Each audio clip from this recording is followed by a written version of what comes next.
In the 1980s, I was involved with the very first program to support the Joint Special Operations Command, which consists of units you might have heard of, Delta Force, SEAL Team 6, and other organizations that really are the front edge, of our war on terror. And what about Australia's RTI course? What can you tell me about that? Well, I was very fortunate, Jackie, to become an Air Force officer in Australia, and I was hired in February of 2001 to come here and start up the Defense Simulation Program. And when I first arrived in Australia, I found that there really wasn't anything going on in resistance to interrogation, so I was very curious as to why they had shut down the program several years prior.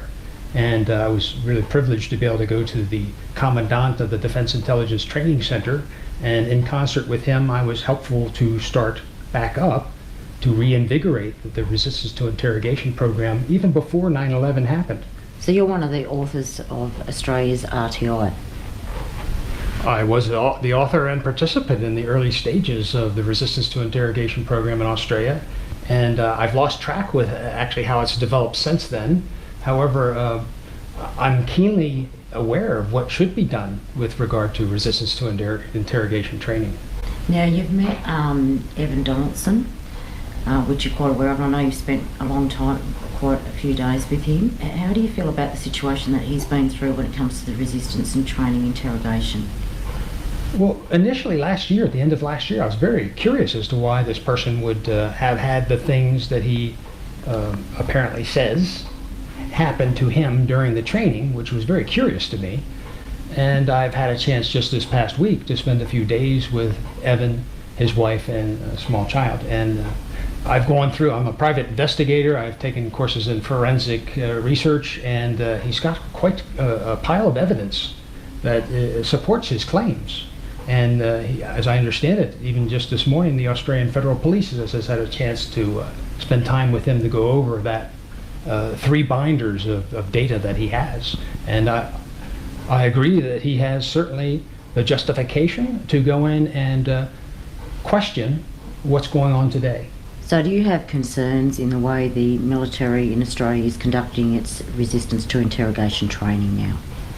Well, indeed I do, Jackie. I'm very concerned, not only because I believe very strongly that the incidents that happened with Trooper Donaldson certainly gives an indicator that something is amiss, is happening here that should not be happening, potentially.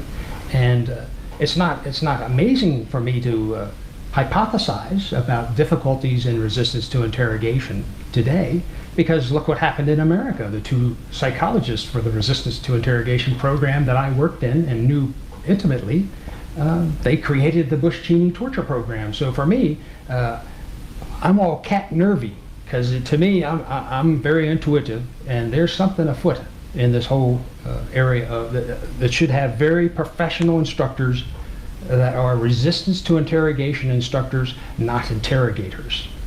So do you believe that there should be a Senate investigation into these claims by Trooper Donaldson? Well, I know for a fact that anytime there's resistance to interrogation training, everything is captured on video. Certainly giving all due diligence to protecting the rights of the individuals that might be in these videos, in closed session, of course, that just like any claim of abuse that goes on in defense, we should inquire as to what happened, as well as what is the playing field that is within the standards of training that is in the defense instruction that I helped write in 2001. Let's see exactly what the playground is and what the rules of engagement are,